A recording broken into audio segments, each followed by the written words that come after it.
Hey guys, welcome back to the channel. The other evening I made a video, 31-minute long video, talking about 3 reasons why the Bible is from God. I went over that. I know that a lot of people like to say that the Bible is written by man and that, man screws everything up no matter what it is. So here's the situation. I do believe that that man did physically write on paper, scribes, recording what they were told to record. But I also believe that God was guiding them in here, guiding their actions as they were writing. Okay, so it's like God is still the writer, man was the pencil. All right, so I stopped at reason two.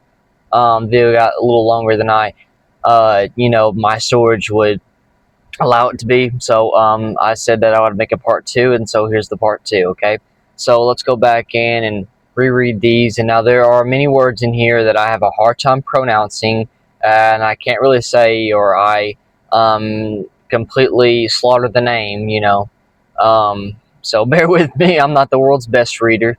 I can't even say I'm top three. um, but anyway, let's go and get to it, guys.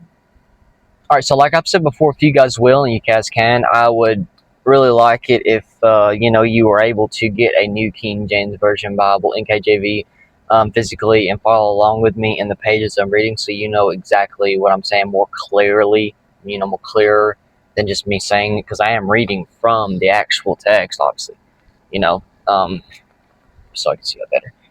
I mean, I am reading from the actual text, but I I want you guys to I just follow along, but if you can, just with the physical Bible in front of you. You know what I mean?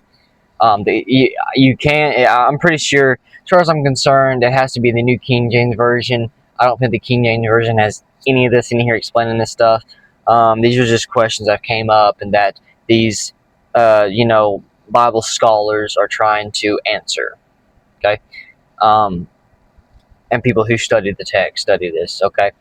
Uh, yeah. So let's get with it, guys.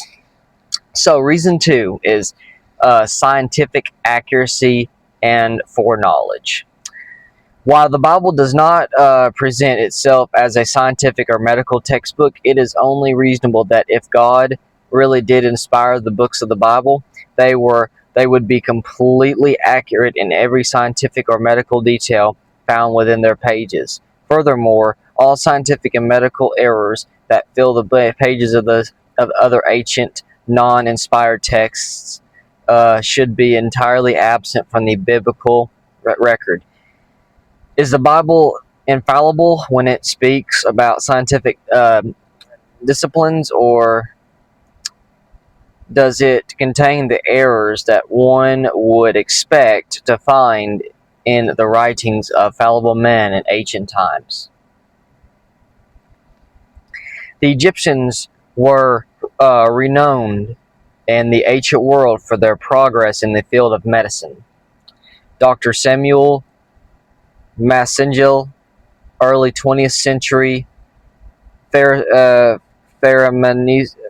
I have a hard time. See, I have a hard time pronouncing some of this. I have never seen these words ever. So, pharmaceutical chemist noted that Egypt was the medical center of the ancient world. Herodotus, Darius practiced to keep in attendance certain Egyptian doctors who had a reputation for the highest eminence in their profession. Among the ancient documents that detail much of the Egyptian medical knowledge that has survived, the Ebers Papyrus, discovered in 1872, ranks as one of the foremost sources. It consists of host of medical remedies purported to heal, enhance, and prevent. Altogether, 811 prescriptions are set forth in the papyrus, and they take the form of salves, blasters, and I know that's not politics. Politices. These words, some of these words I do not know at all. Snuffs, inhalations, and gargles, draughts, I guess, confections, and pills, fumigations, suppositories, and I don't know. Among the hundreds of prescriptions, we find disgusting treatments that cause much more harm than good. For instance, under a section titled "What to Do to Draw Out Splinters in the Flesh," a remedy is prescribed consisting of warm blood, mole, and donkey dung. Remedies to help heal skin diseases included such things as cat dung, dog dung, and a hog's tooth. It seems that the Egyptians were among the first to present the idea of good and laudable pus. While it must be noted that some of the Egyptian medicine was helpful, the harmful remedies and ingredients cast a sickening shadow of untrustworthiness on the entire Egyptian endeavor as viewed by the modern reader. Admittedly, the Bible is not devoted to a long list of medical prescriptions. The Bible writers did not intend to write a medical textbook. No, they are, however, especially in the first 5 books of the Old Testament, numerous rules of sanitation, quarantine, and other medical procedures that were to govern the daily lives of Israelites. Interestingly, the harmful remedies and ingredients prescribed by other ancient civilizations are missing entirely from the pages of the Bible. In fact, the Pentateuch exhibits an understanding of germs and diseases that the modern medical community did not grasp until relatively recently. They did not gasp on, so they were in shock, out of belief. So, germs, labor fever, and biblical sanitation. In 1847, an obstetrician named Ignace Samuels was the doctor of a hospital ward in Vienna, Australia. Many pregnant women checked into his ward, but 10 to 18% of these women were never checked out. About out of 6 that received treatment in Samuels's ward died of labor fever, autopsychosis, revealed pus under their skin, in their chest cavities, in their eye sockets, and etc. Yeah, some of that's disgusting, but I got to read it as part of the text. It's part of the story. Part of the facts. Samuels was distraught over the mortality rate in his ward and other hospital wards like it all over Europe, Australia, the Americas, Americas, Britain, Ireland, and practically every other nation that had established a hospital suffered a similar mortality rate. If a woman delivered a baby using a midwife, then the death rate fell to only about 3%. Yet if she chose to use the most advanced medical knowledge and faculties of the day, her chance of dying skyrocketed immensely. Samuels had tried everything to curb the carnage. He turned all the women on their sides in hopes that the death rate would stop, but with no results. He thought maybe the bell that the priest rang in the wee hours of the morning scared the women, so he made the priest enter silently, yet without any drop in death rates, as he contemplated his dilemma. He watched young medical students perform their routine tasks each day. The students would conduct autopsies on the dead mothers. Then they would rinse their hands in a bowl of bloody water, wipe them off on a shared dirty towel, and immensely began internal examinations of the still living woman. One medical doctor and historian commented concerning the practice because there seemed no reason for them to wash their hands except superficially or change their clothing before coming to the first division. They did neither.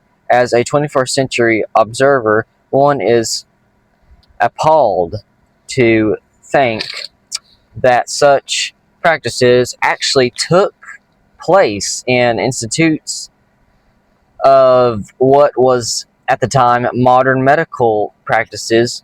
What doctor in his right mind would touch a corpse and then perform examinations in living patients without first employing some sort of minimal hygienic practices intended to kill germs? But to Europeans in the middle 19th century, germs were virtually a foreign concept.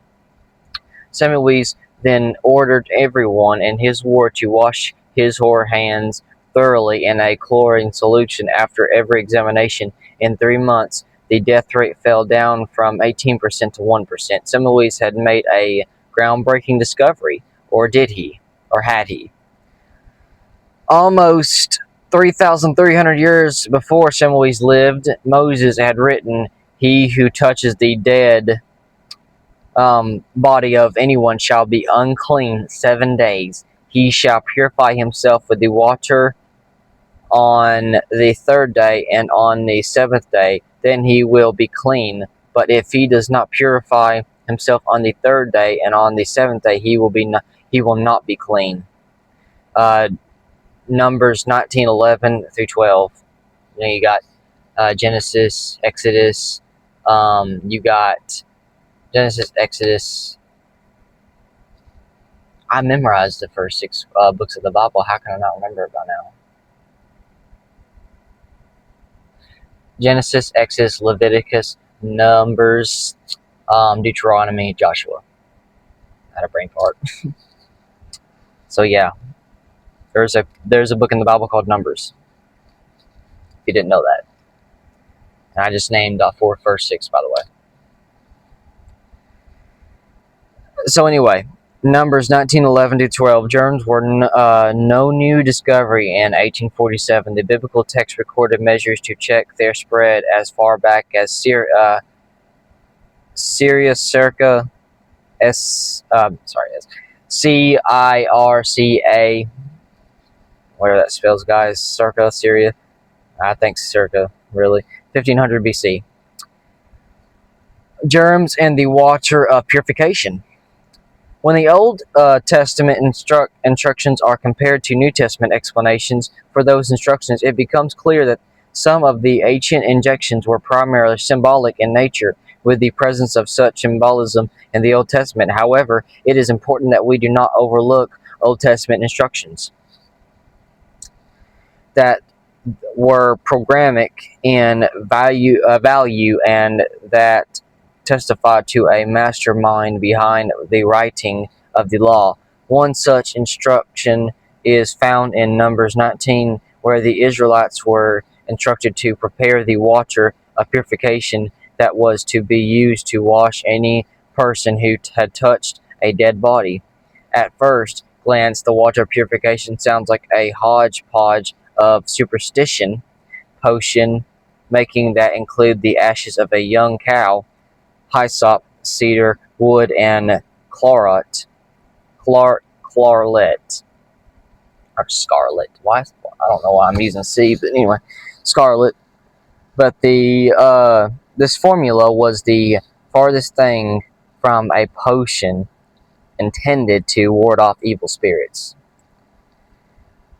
On the contrary, the recipe for the water of purification stands today as a powerful example of the Bible's brilliance, since the recipe is nothing less than a procedure to produce an antibacterial soap. When we look at the ingredients individually, we begin to see the value of each. First, consider the use of ashes. The chemical known as lye is lye is one of the main ingredients in many soaps today. In fact, this lye in high concentrations is very caustic and irradiating to the skin. In more diluted concentrations, it can be used as an excellent exfoliant and cleaning agent. Various lye soap recipes reveal that the obtained lye water often is poured through ashes.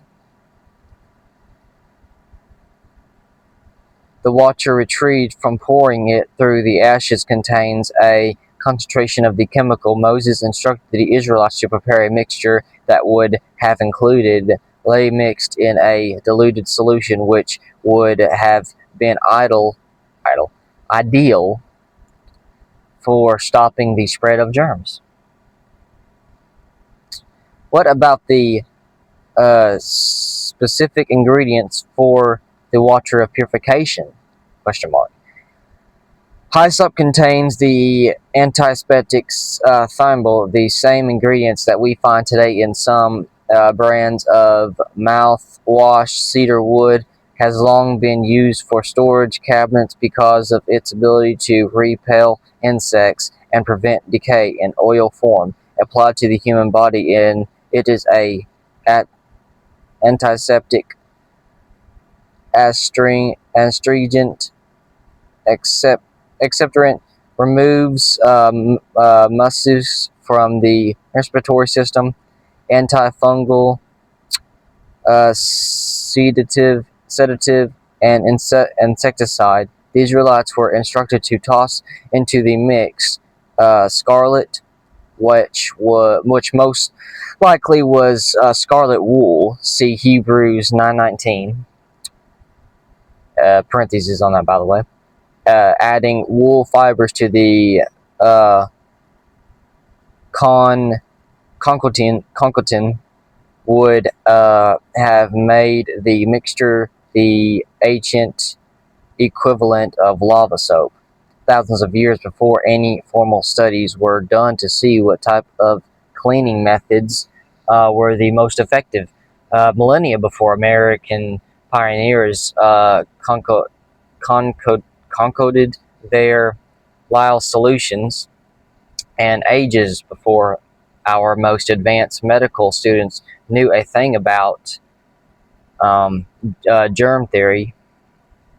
Moses instructed the Israelites to concoct an amazingly effective recipe for soap that, if used properly in medical facilities like hospitals in Vienna, would literally have saved thousands of lives. So, quarantine. And then our third reason is coming up after this huge paragraph. But anyway, we'll get through it. It's a lot of reading, yes, but bear with me. Okay, I'm just trying to give this information so people will have understanding of some things. So, quarantine. The Old Testament record added another extremely beneficial practice to the field of medicine in its details descriptions of maladies for which people should be quarantined. The book of Leviticus lists a host of diseases and ways in which an Israelite would come in contact with germs. Those with such diseases as leprosy were instructed to dwell alone outside the camp. Leviticus 13:46. If and when a diseased individual gets too close to those who were not diseased, he was instructed to cover his mustache and cry, "Unclean, unclean." 1346. It is of interested that the covering of one's mustache, upper lip, ASV, would prevent spit and spray from the mouth of the individual to pass freely through the air, much like the covering of one's mouth during a cough. In regard to the understanding of contagion, that is evident in the quarantine rules in the Old Testament. Roderick McGrew noted in the Encyclopedia of Medical History the idea of contagion was foreign to the classic medical tradition and found no place in the voluminous Hippocratic writings. The Old Testament, however, is a rich source for contagionist sentiment, especially in regard to leprosy and venereal disease. Here again, the Bible exhibits amazingly accurate medical and scientific knowledge that surpasses any known human ingenuity available at the time of its writings. Many physicians who have compared Moses' medical instructions to effective modern methods have come to realize the astonishing value and ingredients of the Bible. As 20th century pharmacologist and Hebrew scholar Dr. David Macht of Johns Hopkins University once wrote, "Every word in the Hebrew scriptures is well chosen and carries valuable knowledge and deep significance. Indeed, the accurate medical practices prescribed thousands of years before their true significance was understood provide excellent evidence for the divine inspiration of the Bible." Now, reason 3, last reason. Obviously, though, we're going to get some examples of things along with this, but the conclusion is on the next page. All right, so this is where I'm at.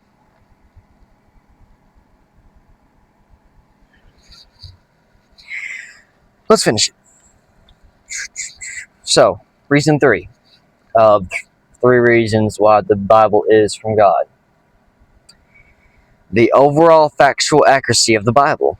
Suppose we were to ask a group of historians to author the most up-to-date history of the United States of America on the market. Suppose we gave them years to finish it and unlimited resources to use for their research. At the end of that period, with their newly published volume in hand, could we be confident that they could accurately recorded the significant dates of information perfectly? No. We could not. In fact, within just a few years, as every decent publishing company owner knows, we would need a second edition within a decade. So much new information would have come to light that a third or fourth edition would be necessary, and within 20 years we most likely would need a completely new book if we wanted to preserve history accurately. But when we look into these 66 books of the Bible, yes sir, 66 books of the Bible, we find perfectly historical accuracy that has never needed updating or correcting. And by the way, you can go through the Bible and count it if you want to. Every single statement of the Bible that can be historically checked or verified has shown that the Bible writers never once made a mistake. The fact that the books of the Bible are perfectly accurate indicates, that an intelligence beyond human ability must have been involved in the composition of the books.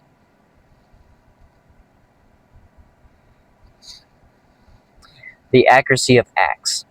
Sir William Ramsay was a one-time unbeliever and world-class archaeologist. His extensive education had ingrained within him within the keenest sense of scholarship.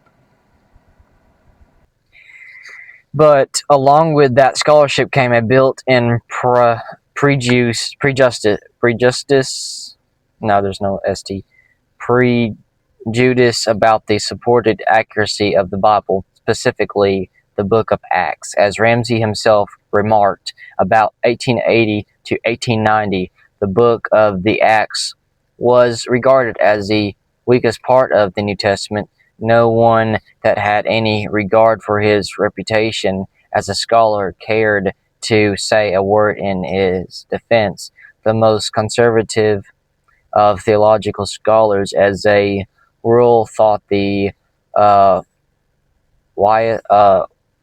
wisest plan of defense for the New Testament as a whole was to say as little as possible about the Acts. As could be expected for someone who had been trained by such scholars, Ramsay held the same view. He eventually abandoned it, however, because he was willing to do what few people of this time dared to do: explore the Bible lands themselves with an archaeologist's pick in one hand and an open Bible in the other. His self-stated intention was to prove the inaccuracy of Luke's history as recorded in the Book of Acts, but much to his surprise, the Book of Acts passed every test that any historical narrative could be asked to pass. In fact, after years of literally digging through the evidence in Isaiah Minor, Ramsay concluded that Luke was an exemplary historian. Lee S. Wheeler, in his classic work, Famous Infidels Who Found Christ, recounted Ramsay's life story in great detail, and then quoted two Ramsay archaeologists who ultimately admitted, "The most I have studied the narrative of the Acts, and the more I have learned learned year after year about Greco-Ramsay society and thoughts and fashions and organization in those province, and the more I admire and the better I understand, I set out to look for truth on the borderland where Greek and Asia meet, and found it where, in the Book of Acts, you may press the words of Luke in a degree beyond any other historians, and they stand the nearest scrutiny and the hardest testament, provided always that the critic knows the subject and does not go beyond the limits of science and of justice. Luke, the writer of the Book of Acts, is now widely acknowledged as an extremely accurate historian in his own right, so much so that Ramsay came to believe in Christianity as a result of his personal examination of the precision of Luke's historical record. What legitimate person is there to reject Luke's amazingly accurate testimony, as Bible scholar summarized? In Acts, Luke mentions 32 centuries, 54 cities, and 9 Mediterranean islands. He also mentions 95 persons, 62 of which are not named elsewhere in the New Testament, and his references, where checkable, are always correct.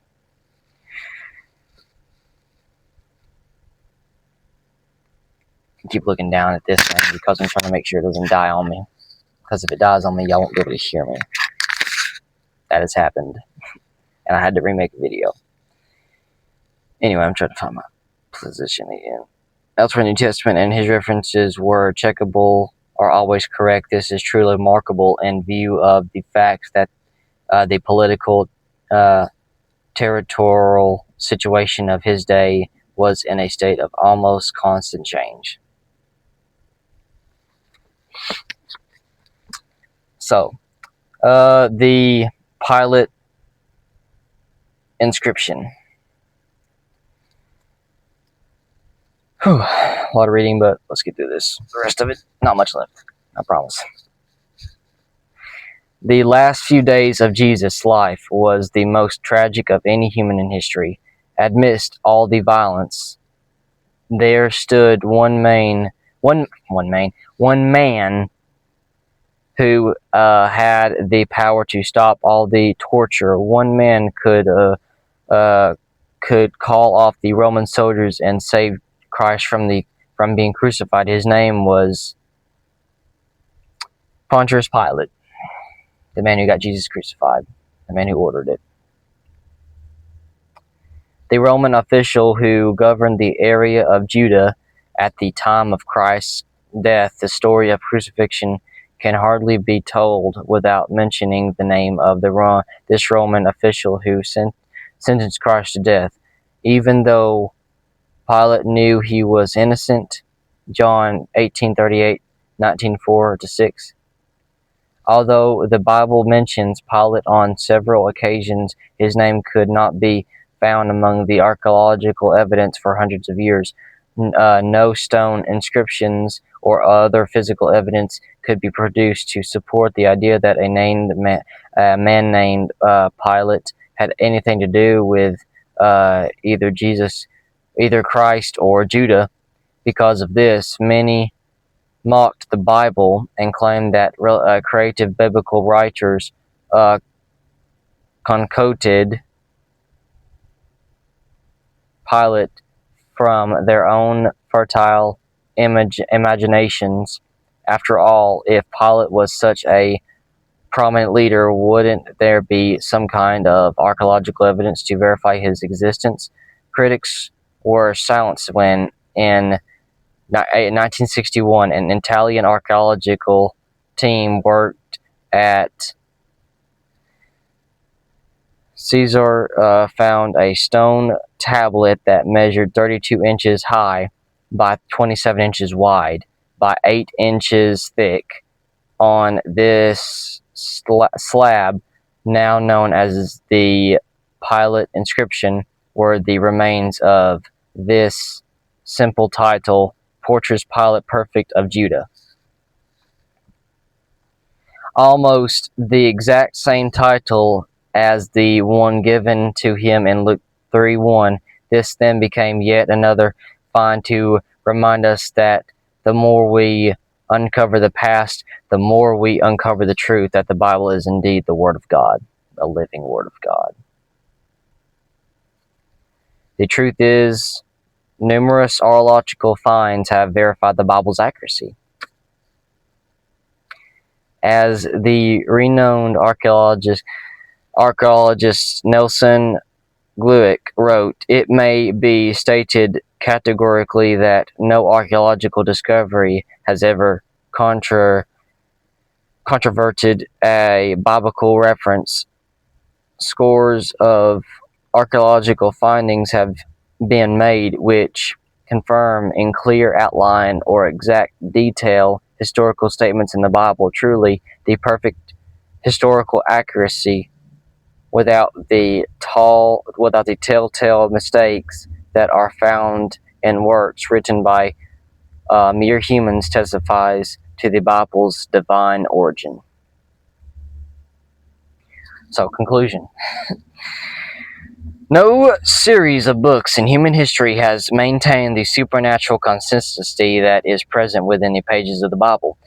From the first book of Genesis to the last book of Revelations, approximately 40 men penned individual treasuries that combined to form the best-selling, most widely contributed, perfectly unified, flawlessly written book ever produced.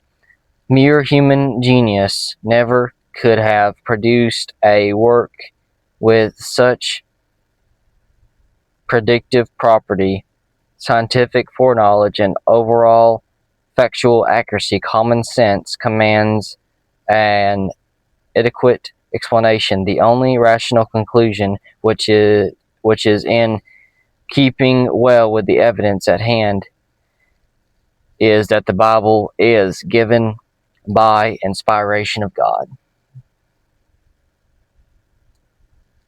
So that was it. The next page just asks another question, or really actually the next page is, what is Bible inspiration? Explains that just by one page, but I can get that another day. But this actually video came as long as the other one would, so I would have been on this a little over an hour if I'd really kept on it, but couldn't because the storage system. Anyway, I hope that answers that question, and I hope that it gets out that information. I tried to read it as best and as clear as I possibly could, but I'm human and no one's perfect, so I did my best. I'm not the world's best reader, not even the town's best reader, but I tried, and all I can do is try. But at this point, if you still don't, believe this, or if you still, reject it, guys, at a point, that just comes down to personal pride and ignorance. And I'm not saying anyone on here, I'm not trying to offend you, anyone on here at all. But I'm just saying, the truth be told, that's what it sort of boils down to. The fact that you're given the facts, and you're given the truth, and you're given the evidence, and you still reject it. That just boils down to pride. Don't be ignorant. Don't be prideful. And I know there's places in there that speak about pride. Matter of fact, a man who is willing to accept new information is wise and listen. But a man who is rejecting new information and thinks he already knows the truth and doesn't need anybody else to tell him otherwise is a fool.